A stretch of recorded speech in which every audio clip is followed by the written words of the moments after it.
Hmm. You want to watch Transformers 2? The one with the racist robots? How's that for uppity, cracker?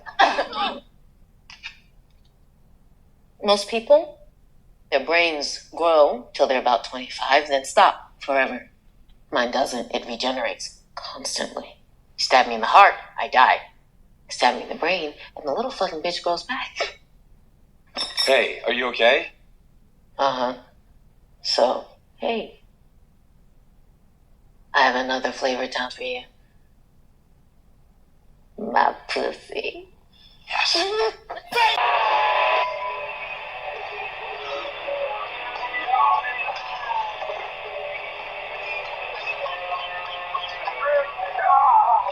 Where?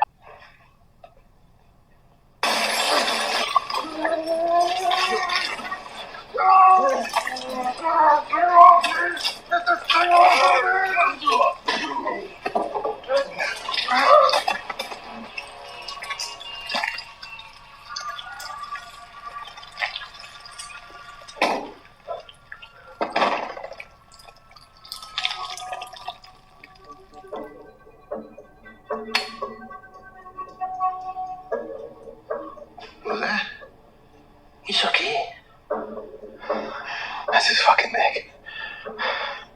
Don't be so close-minded. All that weird home teamer shit. He's not answering my calls. I don't know where he is. Okay, so... And you're good at finding people. Oh, come on. For your daughter, Marvin.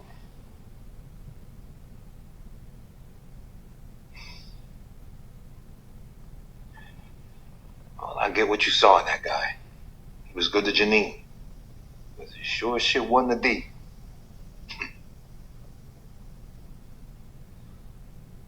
Right? What's up? It's the Political Brown Kid here, and I'm back with a Hollywood in Black and White. This time I actually found an interesting show. Never even heard of this show, and then I don't know what made me watch it. It looked kind of intriguing, when you see a thumbnail, so I watched it. And this is on Amazon Prime. It is a show called The Boys. So I'm pretty sure a few people, if you're an Amazon Prime watcher, you're familiar with The Boys. I actually never really watch Amazon Prime. I don't like the interface, to be honest with you.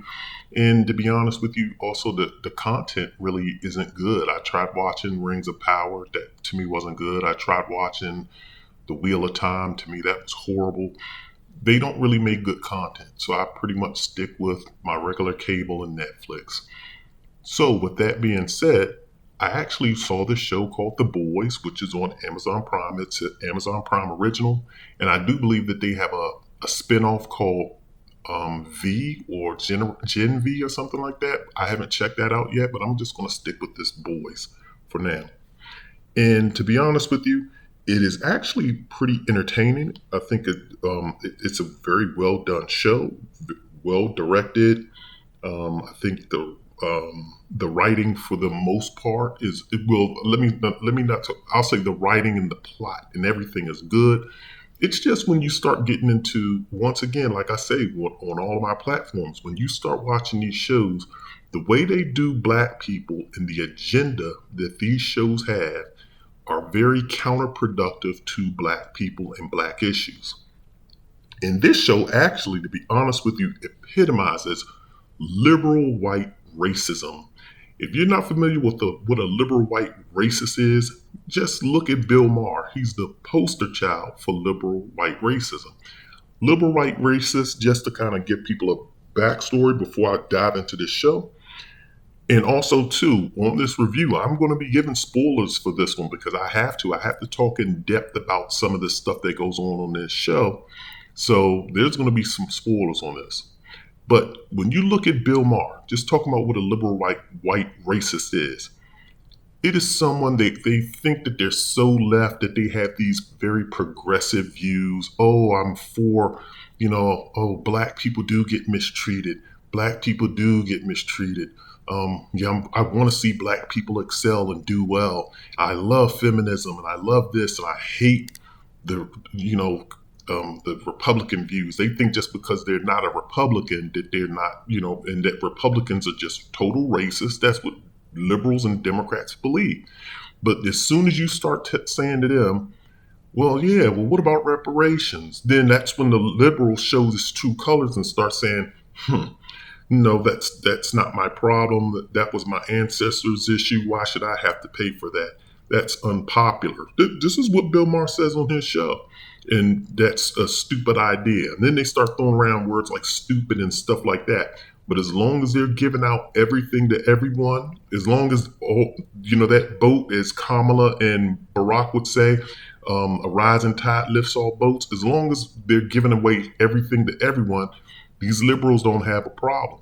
But they don't complain about stuff that gets directed towards the legal immigrants that are coming here. They don't have a problem with us giving out money and taking care of them.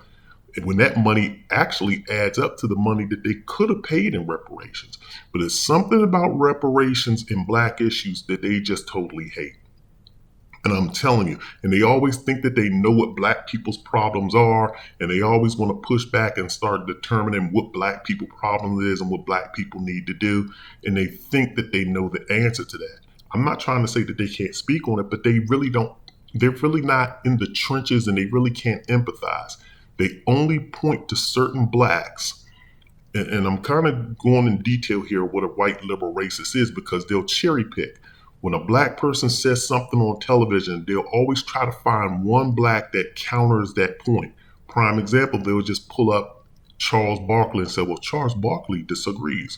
Or they'll find some writing by Thomas Sowell, or they'll find one black person and they'll say, well, this person feels this way and this is why we shouldn't do it. I don't make this stuff up. But then anyway, I'm kind of going on because this is going to be a long post. But this show, The Boys, it has LGBTQ issues. It has the evil MAGA versus the righteous liberals. It has black consciousness. It has interracial love. And of course, that means a black woman with a white man. It has white love. It has Iranian and Chinese love. It has black homosexuals. It has feminism, meaning you see women in power. You see abortion rights. You see men abusing women. It has dysfunctional black men or man. And then it has the white zaddy savior. So just to kind of break down what this show is about a bunch of individuals who are superheroes. Basically, it's this company called Vought Industries, or Vought, if you just want to call them Vought. And they basically have created this serum that you inject in people and it turns them into superheroes. And so some of the parents had turned their kids into superheroes. So it's a select few individuals, and pretty much this company Vought basically controls definitely the United States, if not internationally. The superheroes Vought has monetized the superheroes, so they have all of these movies, soft drinks, and they've commercialized the superheroes in this company. And these superheroes basically do things that are scripted. I shouldn't say all of their, but a lot of their heroic activities are scripted on a set, and they don't really do anything in the real work for the most part. And behind the scenes, these superheroes are very flawed. So if you think Hancock, if you remember Will Smith playing Hancock, and you see that he's a superhero, but he had a drinking problem, he had an attitude problem. That's what these superheroes are. They are basically Will Smith's Hancock superhero on steroids, because they do all kind of stuff. They are forcing themselves on individuals against their will. They do this one superhero. His name is the Deep. He's kind of like Aquaman, but his name is the Deep. This one female, her name is Starlight, Annie January, but her superhero name is Starlight. When she first joins the Seven, and it's always seven of them in this superhero group. It's more than seven superheroes in total, but this one group that Vought kind of commercialized, it's seven of them. So they needed to add a seventh because there was an opening, so they add Annie. And so in order for her to kind of get onto the scene, the Deep, this Aquaman type character, basically tells her she has to perform a particular act on him. And she goes along with it unwillingly, but she performs it anyway. And so that's where you kind of start seeing the evil toxic man and the victimized woman come into play. Also in this movie, you'll see where you have these two groups because once Annie kind of breaks off from the group, and she's going to break off, so that's a spoiler alert. She breaks off from the group, and then it's going to later be found out that this guy that she was seeing, and he's a non-superhero. He plays kind of like this CIA rogue role where it's him, Laz Alonzo, which is a black guy for people who not familiar with Laz Alonzo, and it's like two other individuals. They're in this covert operations group. They're non-superheroes, and they're trying to take down the superheroes. So Annie January is going to join this group because she realizes that these superheroes are flawed and they need to be stopped. And this one in particular, the ringleader, his name is Homelander, and he plays like this Superman. He's all powerful. He's the most powerful superhero on the show. I know a lot of you are like, man, this is a lot to consume. But when she joins this group, she winds up hooking up with a white guy on there. She's white and he's white, so they wind up hooking up together. So, of course, like I told you, they're going to show you white on white love. They're going to show you that, but you're not going to see black on black love. And that's the problem that I have. Like I said, this show epitomizes everything I've talked about. She winds up getting knocked up by her boyfriend. His name is Huey. And but this happens off camera. So this happens at the end of, I think, like season 1. So coming into season 2 or into season 2 going into season 3, we really don't see that she's knocked up. We just hear about it because it was in her files, and she gets outed by one of the other superheroes who has a television show. It's another female that outs her. And she's basically running this kind of Fox News type of show. You can tell it's supposed to be like a Fox News, a conservative type of show. And they're bashing. She basically calls out, her name is Firecracker. She calls out Annie January, aka Starlight, and pulls out her medical records and lets everyone know that she had she terminated a pregnancy. And willfully terminated a pregnancy. So now everyone's looking at her as a baby, what she did. But then Annie's trying to go and say, it's my choice to do what I needed to do. And you shouldn't be trying to ridicule me, or you shouldn't be trying to rebuke me for my choice and what I did. And so therefore, now you have the political, my body, my choice coming in, the whole abortion thing. So then you start seeing her group, the people that are supporting Annie January, aka Starlight. They form this like, we believe Annie, we're standing with Annie. So then you have this group over here, and then you have this conservative group, and they're all wearing red baseball caps. I really couldn't see what was written on the baseball caps, but you can tell they're supposed to be like this MAGA type of group. And so that's where you have kind of like you get some of that feminist play in there, where you get, the guy, the deep forcing himself on Annie, then Annie getting into a relationship with Huey and them agreeing to terminate her pregnancy. And then you also too had Elizabeth Banks was in there previously. Elizabeth Banks or Elizabeth Shue? I think it was Elizabeth Banks. She was in there during season 1.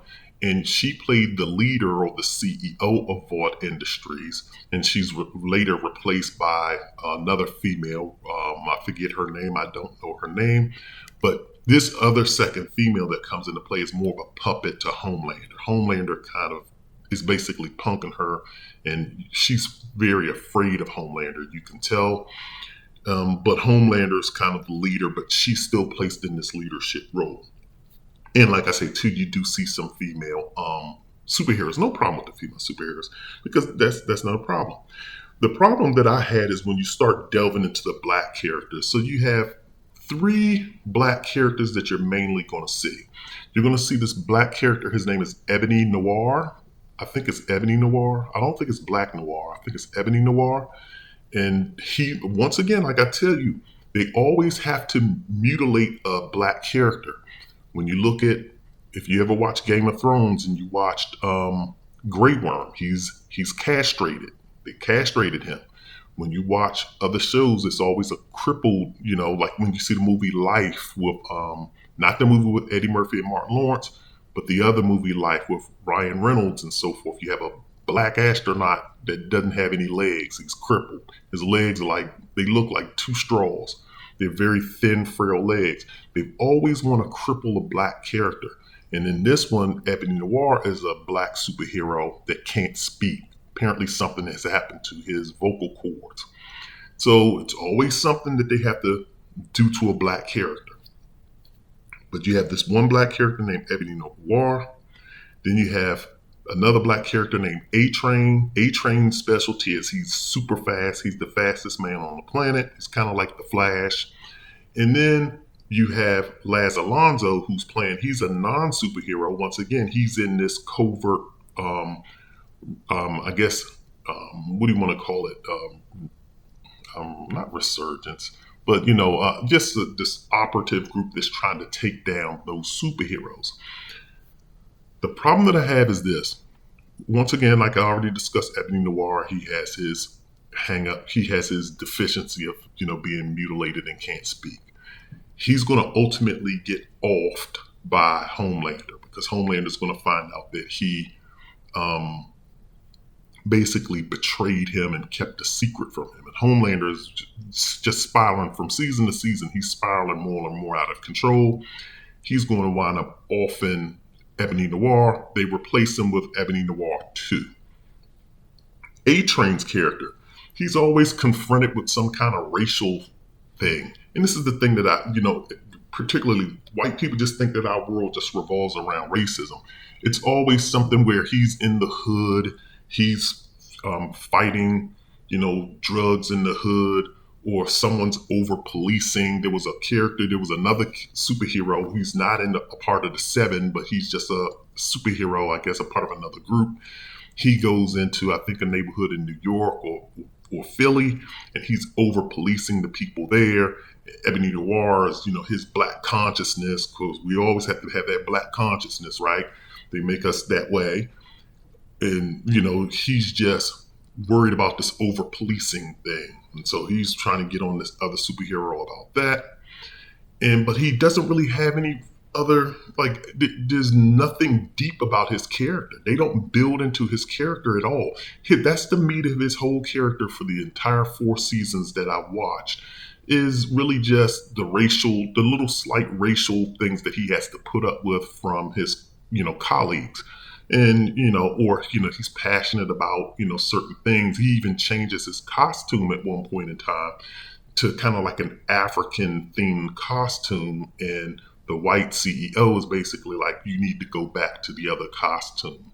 And they force him back into his other costume. So he's just having these struggles with identity and just kind of being down for the cause for the most part. But outside of that, there's nothing to his character. Inside of season 3, this is where I'm going to go, because Laz Alonzo, and I'm going to talk about him, I'm going to save him for this conversation that I'm about to get into. The thing that really ticked me off with this show is that they continually do this with black characters. So there's an Iranian guy, I think he's Iranian. They call him, I think that's his name. I forget his name, Arnie. I think they call him Arnie. So he's kind of having this, not really, in the beginning you could see kind of like some sexual chemistry between him and this Asian woman. She's a superhero, but she joins this rogue group because the Arnie, the Iranian guy, is a part of this group along with the black guy Laz Alonzo and Huey, and then there's another guy named Butcher, William Butcher.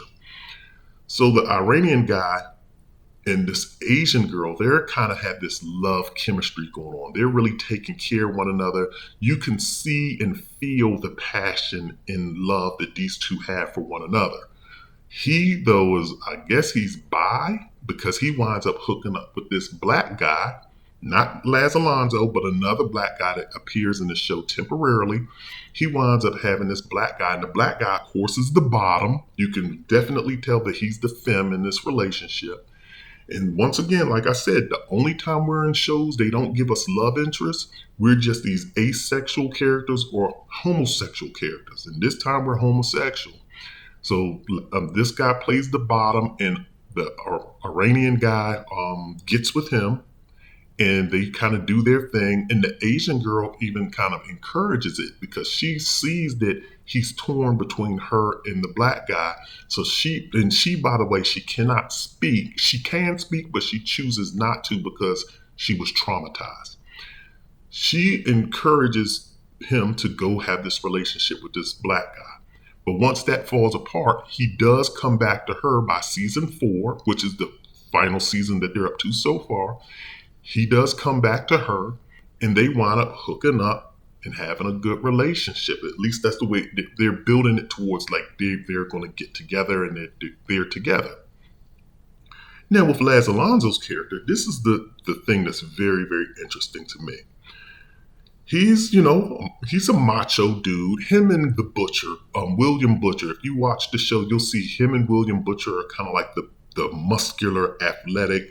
If you want to say a man's man, these two are like the alpha guys. They're like big, strong. They carry themselves that way. They talk that way. They're built that way. But when you watch the show, Laz Alonzo was married to a black woman, but she's divorced him because I guess he's so in depth in his career. He suffers from OCD, and you can even possibly say PTSD, because when you watch the show, you'll see that he's triggered by a lot of things. So this black woman divorces him, but they have a daughter together. When he goes to see his daughter, she's married to a white zaddy. So there, the white zaddy savior comes into play. And mind you, this guy is the total opposite of Laz Alonzo. You look at Laz Alonzo, this big, strong, he's a handsome guy, black male, and he's just carries himself as an alpha, as I said. And then she's married to this nerdy white guy. I don't make this up. And so at one point in the scene, you can tell that Laz Alonzo definitely wants to get back with her, because when she comes over to his house to kind of have a discussion about their daughter, he's lighting candles. You can tell he's trying to set the scene for her. He always talks to her like baby, sweetheart. You can tell he's definitely trying to get back with her. And then in one scene, but like I said, she's married to this white guy, and his daughter loves this white guy. He's the absent father. He's never there. He makes promises to his daughter that he just can't keep. He's not around, so she latches onto this white guy as her father figure. In the show, she comes to visit Laz Alonzo to talk about their child. And I guess he also has an issue because the white guy, like I said, he's a little nerdy white guy. He's been taking their daughter to see these superheroes, particularly Homelander in the Seven and Vought Industries, and he's kind of involved, and he's very much a fanatic of the Seven, the superhero group. And of course, by Laz Alonzo fighting the superhero group and being a part of this resistance organization, he doesn't like that. So he was discussing that with his current ex-wife. So she comes over, they're sitting on his couch and he's talking. And then he says to her, I understand why because basically the guy goes missing. The white guy goes missing. And so she wants him to find the guy. And so while they're sitting on the couch, he's like, yeah, I can understand why you like the guy, because, our daughter really looks up to him. She really likes him. And I can understand why you like him, because he loves our daughter. I know it's not because of the D, and you know what the D is. And so when he says that, immediately she kind of gives this look like, oh no. And then you can tell in her eyes, it's like she starts fiending, like she's having a flashback of this white guy pounding her. And you can tell she's just having a moment sitting next to him. And so then she kind of gives this little look. And then Laz Alonzo looks over at her like, really? And so once again, like I say, it's just this whole zaddy complex that they write for us. And all the while, too, in this whole movie, I mentioned there was the one black homosexual, but then they throw in a lot of homosexual references at Laz Alonzo's character. What do I mean by that? This one superhero has these group sessions, what adult group sessions where multiple people are just naked and doing whatever it is they want to do. I'm not going to use the O word, but you know what it is. So the resistance group, which is Laz Alonzo, the white guy Huey, and the white guy Billy the Butcher, they attend this party to infiltrate it because they need to capture one of the people that's in attendance there. When they go there, when Laz Alonzo opens this one door, he gets splattered. I mean, it's almost like if you took a bucket. When I say a bucket, I mean probably like a 5-gallon or maybe even a 10-gallon bucket and just dumped it on somebody. He gets sprayed with basically human, secretions, should I say, male secretions, to be more specific. He gets sprayed with that when he opens up this door. So that's the one kind of reference to him. Not to say that he is homosexual, but they keep putting him in these homosexual type situations. There's another time they're trying to capture this other superhero, and this superhero, apparently his particular superpower is he has a very long appendage. It is literally probably about 12 feet. No, it's probably even longer than 12 feet. It's probably about 15 feet long. And he uses it to like choke people and stuff like that. And that's exactly what he does to Laz Alonzo. He uses his male appendage to wrap it around Laz Alonzo's neck and then try to choke him. He even took it at one point in time and was smacking Laz Alonzo, I think, up the head with his male appendage. So these are the situations Laz Alonzo's in. You never, not once, it was only one time where he gave his wife a kiss. And this is after, spoiler alert here, the white zaddy that she's married to is going to eventually, he's going to get offed in the show. He's going to get offed. And that opens the door for Laz Alonzo to get back with the black woman. But once again, they don't show you any black love. He gives her one kiss. He gives her some tickets to Brazil because he's like, the stuff is about to hit the fan here in America. So I want you to take our daughter and I want y'all both to go down to Brazil.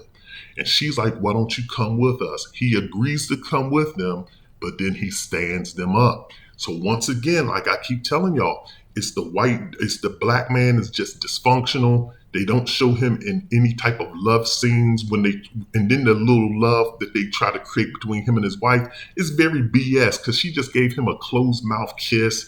They gave a kiss. There was no soft music to soften it up. It was no like lovey-dovey. You don't feel any magic between these two.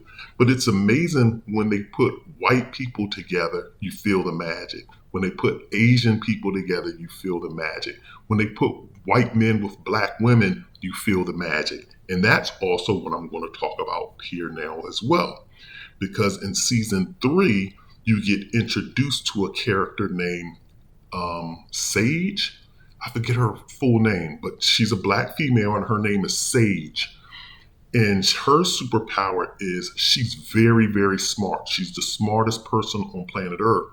So Homelander recruits her to join the Seven because, mind you, positions keep opening up in the superhero group. Like I told you, Ebony Noir gets off, but then he adds Ebony Noir 2. Then he starts offing other superheroes that aren't loyal to him or locking them up. Or some of them just defect, like Annie January, aka Starlight. They defect.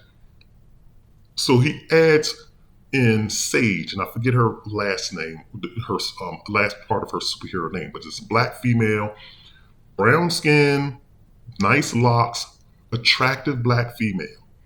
But once again, what did I tell you? When they get an attractive black female, what do? They pair her up with a white man.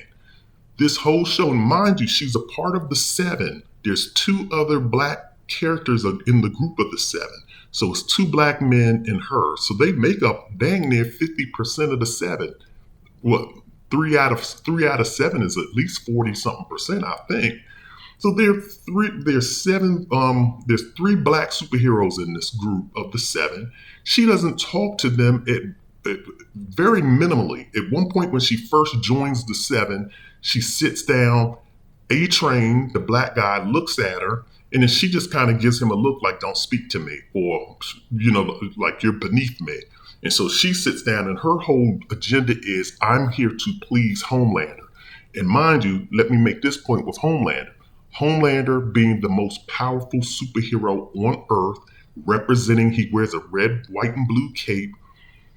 Guess what his facial features are? He's blonde haired, blue eyed. Americans love an Aryan. White people love an Aryan. Annie January is milky white skin, blonde hair. She has real blonde. Her hair is platinum. Real blonde hair.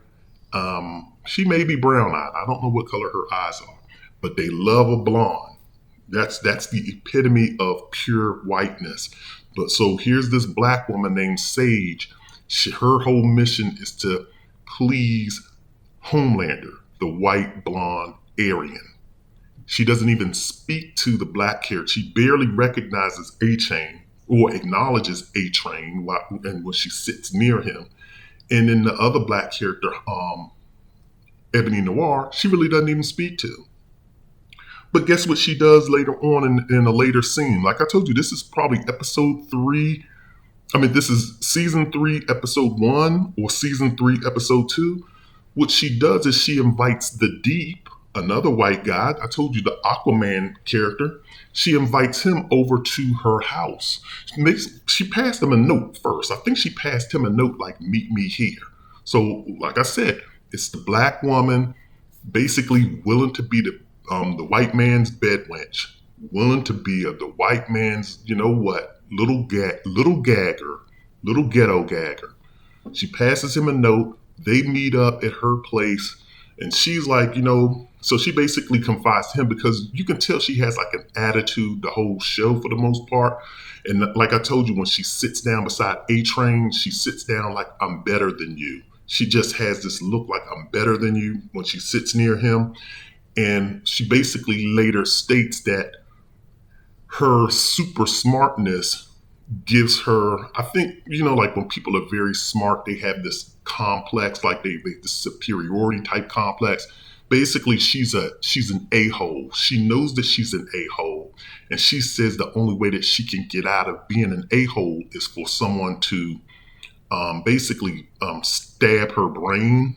You have to damage her brain, kind of shut it off so it dumbs down, and that you can kind of turn off her personality and she becomes a lot more tolerable. So you can pretty much damage her head, and it just makes her like a more amicable, sociable person. But you can't damage her heart, because if you damage her heart, then she will perish. That's just, that's fatal for her heart to get damaged, but her brain can take damage. So she has the Deep penetrate her skull through her eye socket with a metal rod so that her brain can get damaged. And she's like, and then once you do that, you can basically take me to Pound Town. She basically tells him, you can pound my booty hole, the hole number 2, the exit hole, and then you can pound the other holes. And so they literally show you her and him together, and then, they don't show them actually doing anything, but she basically says that to him, like, you can pound my you-know-what, and you can also pound my other you-know-what. And she explicitly states that to him. And then in the show, she continually passes him notes like, you can pound my ASS. And she's passing him notes all the time, basically letting this white man know he can get it. At the end of season 4, and this is what they do, because I know the show's going to, if anyone from the show or if anyone here watches the show, they're going to say, no, but she also slept with Ebony Noir. Remember at the end? Yeah, let's get to that. At the end of season 4, because this is where we're at. We're at the end. Season 4 is the final season so far. I don't know if they're going to have a season 5. It seems like they are. But at the end of season 4, basically all of the superheroes are leaving Vought Industries. They're leaving the building. She's walking out of the room, and Ebony Noir is with the Deep, the Aquaman character that's been banging her, that's been banging the black woman. So when the black woman passes by, the Deep basically says to her, hey, I thought me and you had something special. He kind of insinuates and puts it out there out loud in front of Ebony Noir that them two have been getting it on. And so Ebony Noir looks and he's like, I thought you were in love with me. And so then that's when the white guy looks at the black guy and says, well, you're with her too? And then he's like, yeah, I thought she was in love with me. So that's the only even hint that you get that black guy was with Sage, the black girl. That's it. But outside of that, when they show her actually getting it in and passing notes, she's passing them to the white guy. I don't make this stuff up. And like I said, too, the whole show, I mean, we talk about LGBTQ. They had a one scene in there where it's this guy. He can basically duplicate himself. He can split himself in half and he multiplies like a daggone gremlin. If you ever watched the show Gremlin. And he's in a sauna, butt naked, with about 7 or 8 versions of himself, 7 or 8 copies of himself, and each character has their head and the other characters behind. And then the lead character's just playing with his thing. And they're just in a train. I don't make this up. I mean, this show is very crude. It's very, like, it's very gory too. Like, when you see the blood and guts and brains, it's very gory. But like I continually say, this is how they project us. Once again, like I say, Laz Alonzo, he's the worst father ever on this show. He has no love interest, pretty much. I mean, like I told you, the love that you see between him and his quote unquote ex-wife, quote unquote soon to be rekindled flame, it's very superficial, very minimal. The black girl is fawning all over the white guy. And like I said, the lead character, they're blonde haired, blue eyed. And then in between all of this that's going on, you have this whole evil MAGA versus the righteous liberals. It is something else. It has a lot going on, and you can definitely tell that this was liberally written by liberals. Matter of fact, Seth Rogen, I think, is if you're familiar with Seth Rogen from what is it? He's James Franco's friend, or used to be. He threw James Franco under the bus, so I don't even know if you can say he's James Franco's friend anymore. But you know who Seth Rogen is. He played in something in Miri, made a you know what, and he's played in I forget. But anyway, he's has something to do with the movie. He's a Jewish guy, so they look. I'm telling you, Denzel Washington wasn't lying when he talked about the Jews in Hollywood. Michael Jackson, Prince, they weren't lying when they talked about the Jews in Hollywood. Ice Cube wasn't lying when they talked about the Jews in Hollywood. So, but this is what goes on. Seth Rogen is an executive producer of this. He makes several cameo appearances in this. Will Ferrell made a cameo appearance in it as well. But Seth Rogen is behind it. I don't know who else, but these writers are horrible on this show. And as far as the content and how they portray black people.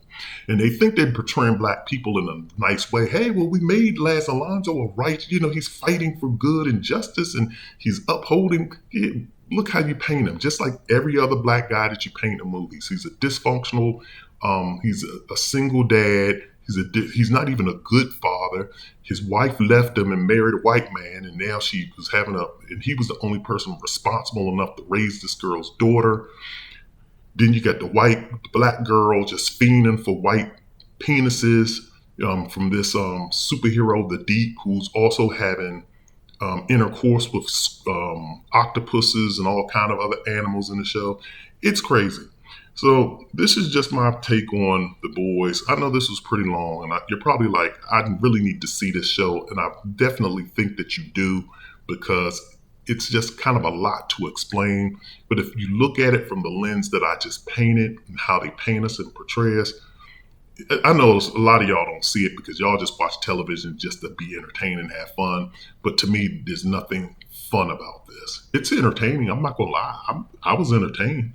But there's nothing fun or happy to see yet another black man be a homosexual or a degenerate dad, not just always being by himself, asexual, alone, no one to care for him, no one to be in love with. And the black women just have to get their satisfaction by being with white men. And then we wonder why we're in the state that we're in today with black women. You can go on Twitter right now. I was on Twitter posting something on Twitter, and I was trying to type in black women because I was going to hashtag black women. And there's a tag that comes up that says black women for white men. When you type in white women, you don't see that hashtag. You don't see white women for black men. You don't see tags like, you don't even see a tag that says Asian women for white men. At least I didn't run across one. Only black women do this kind of bullcrap. But this is where we're at, and these movies help to perpetuate the behaviors that are occurring in reality. So this is the Political Brown Kid. I'm going to end this here. I'm out.